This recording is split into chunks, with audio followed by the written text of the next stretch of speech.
reds of the mornings, blacks of the nights, yearnings of the past, and freshness of present, all caught up in an amalgamation of 5 elements. Under the spell of Maya, engulfing me, floundering me, enchanting me into her world of magic, a world of dreams, and like an enchantress holding my hand, seducing me, walking me through this inexplicable experience, influencing me to open my thoughts to greater heights, stringing me into watching the flight of limitless dreams, into the discipline of happening, making my path, my destination. I am Seema Kohli. Hello, everybody. Hello, Chennai. I stand before you to tell you about myself, about my work. I will not tell you what I paint or how I paint. You will see that for yourself. But I will share my world with you. It is a private world. And I am seeking no approval because my world is your world. I am no Eve, woman, South Asian, Indian, middle class, mother, daughter, anglicized, spiritual, an artist, feminine, feminist. Labels all, and I reject labels. Why should I confine to labels? Why should I conform to labels? I stand here before you, representing myself a sum of many parts, but not a part of any sum. A painter, yes. A painter of women's concerns, yes. I do not want to sit only on a platform with those who burn bras. I want to sit on a platform with astronauts, engineers, fashion designers, musicians, statesmen, and actors. I'm not concerned with their gender. I'm an artist who knows women's secrets.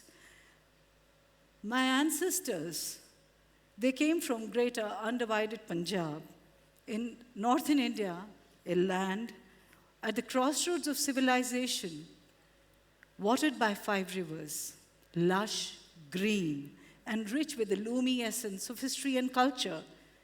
On my grandfather's lap, I listened to stories of great warriors sometimes, of greater lovers often, of greatest of men and women, of saints, of faiths, of gods and kings and heroes all the time. These people of the past, these mythological and historical men, were part of our present. My grandparents, they delved deep inside, experimenting on themselves whenever they needed assurance. They were the realized or the liberated souls.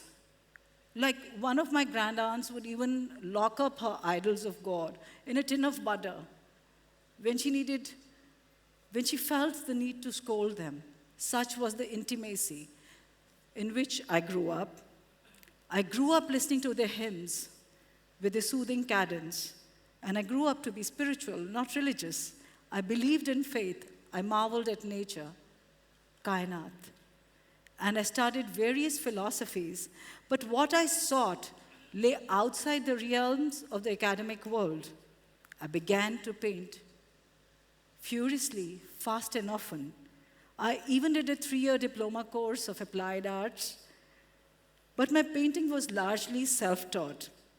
It was my way of expressing myself. I painted on myself, my clothes, my walls, and my family indulged me. I showed my paintings to anyone who cared, and my friends, they encouraged me. I painted Rabia, Shams Tabriz, Bulle Shah, Shiva, Kali, Christ and Krishna with gopis.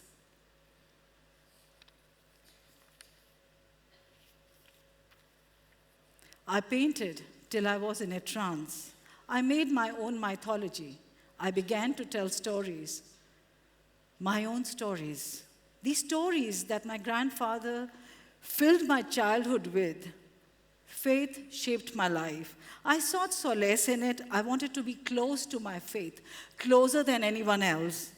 I wanted to be free from all cycles, young that I was. Wait, said my father, this is not the time. I was 16 then, sometime between 18 and 19. I was ordained into the order by my guru. I thought I was invincible. Was it merely an act of rebellion? An infatuation with faith? My father thought so. He convinced my guru to let me go, to first experience, as the Hindu way of life ordained it, my household, my grihasti. I was angry, upset, and depressed. I wanted to be in charge of my life.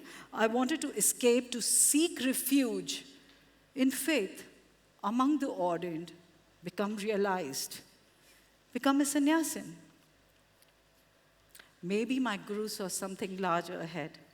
Maybe my father saw his rebellious child flowering in other ways. I married my childhood friend who let me be, reassured me I could continue on my path, experimentation with faith. He was my companion, my friend. Merely days, months later, I knew marriage was not for me. It made me conform. I became subservient. I did things I was uncomfortable with. I felt cheated and hurt. I vented my hurt in my paintings.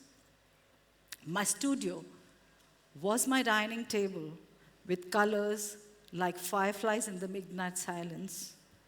They flowed like lava.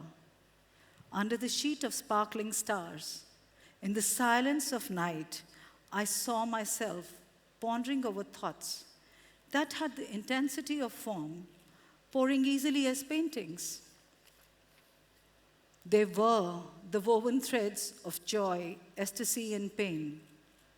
Every feeling, every smell, every visual being an integral part of my subconscious. My mind being the canvas of my introspection. My thoughts always random, static, but with a continuation, a contradiction. Each and every person being a part of my experience. And I try to see myself in them. I had children, my love and joy. I lived like any other suburban wife, reinventing myself in a secret world of colors and paints, of the stories of my subconscious that come pouring out of my brush. I can count 21 years. Those who saw me through kept telling me to paint. In 1998, I held my first solo show. By 2002, I had my next solo show, and I felt healed. This was my journey to my path, my spiritual path, my faith. I felt I had been tested by fire. Struggles had cleansed me. The anger was gone, replaced by calm. There was no bitterness, no animosity. I knew completeness. The life had come a full circle. I didn't know that I was not a part of the accepted system or routine, but outside the order of the things. I wanted to do things my way. I wanted to make and follow my own path. I wanted to do what I wanted to do. I was told I must be like water in the stream that goes with the flow. I wanted to be the stone in the stream that breaks the flow. I wanted to draw fish without fins. I wanted to draw trees with roots where the roots were as strong as branches and as important as branches. I wanted to draw small birds with large wings. You're wrong, I was told again and again. Why did I, who draw fish without fins and trees with roots like branches, have to prove myself to anyone? Why couldn't I just be me? There was no place I can call my base. I had to struggle to observe the flow and not cause ripples, but I refused to go with the flow. While my marriage crumbled, I was watching, learning, experimenting, experiencing. But I taught myself, I focused, I cried, but smiled till my face pained. But I dreamt, and I dreamt, and I dreamt, and I dreamt. I made castles in the air. I painted my dreams. To dream was to desire.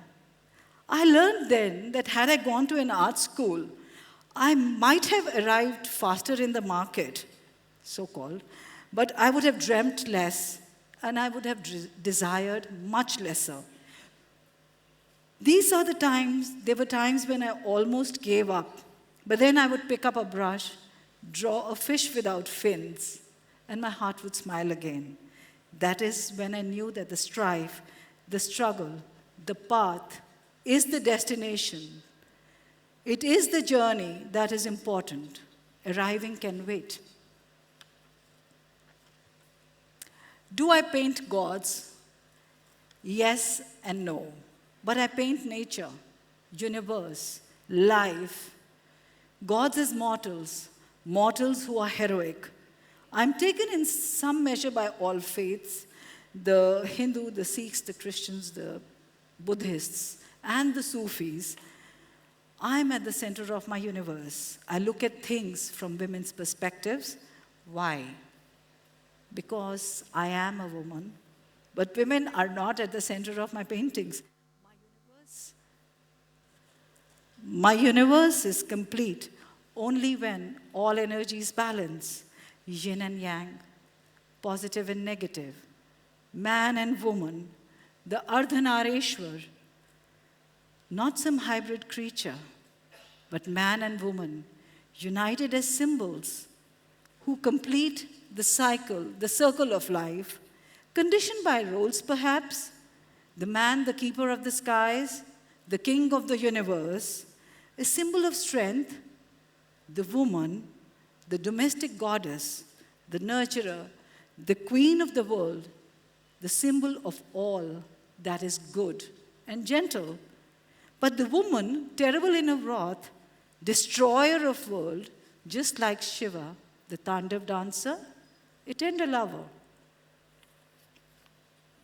Not one without the other. A complete circle of harmony, aligned with nature. Nature itself, now benign, now harsh, now terrible. Nature, nurturer. These are my stories, from ashes to womb to dust. Once upon a time, long, long while ago, there was a womb, a golden womb, Hiranyagarbha. From the Hiranyagarbha emerged the suns, the moons, the planets, the stars, and a conscious universe was born. The golden womb, from it emerged the 5 elements: air, water, fire, earth, and ether. A universe that was neither male nor female, but as it took a form, it led to the birth of Maya, or illusion, that which we believe, that which we make tangible, but that which is not. Prakriti then, nature, nurturing, hence feminine. Creation, procreation, a feminine percept, a constant state of evolution, of birth, rebirth, creation, destruction and creation again. I celebrate that aspect of creation, of nurturing, of faith, of belief. The golden womb with its umbilical cord, the lotus stem, its creation in muddied waters, resulting in the flowering of the universe, and also a state of enlightenment, a chain that carries on, regardless of worlds that come and go, men and women who come and pass by, a world that I observe, then paint. I am a woman, indestructible. Who am I, or for that matter, who are you?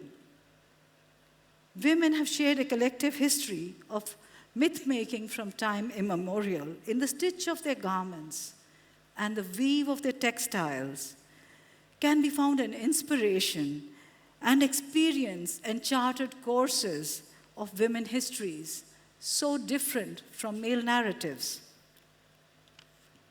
Stories shared over sipped teas, of community breads, of secrets and tires, of pleasures and pains, of being a woman. As a painter, I've inherited a tradition which had a very little precedence. But as an artist, a woman painter in India was very rare.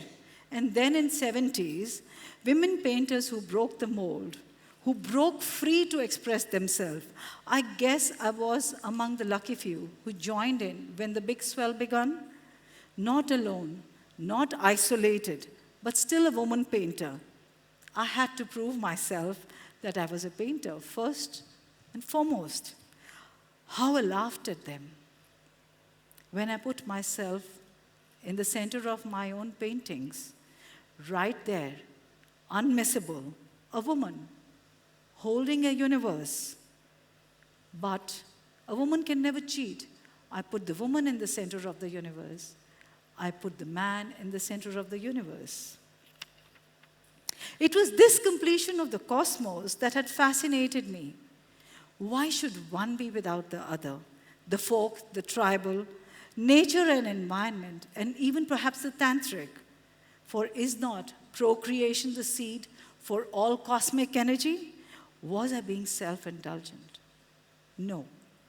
I believed in the balancing of the universe, where the myth or reality coincides to define the world we inhabit.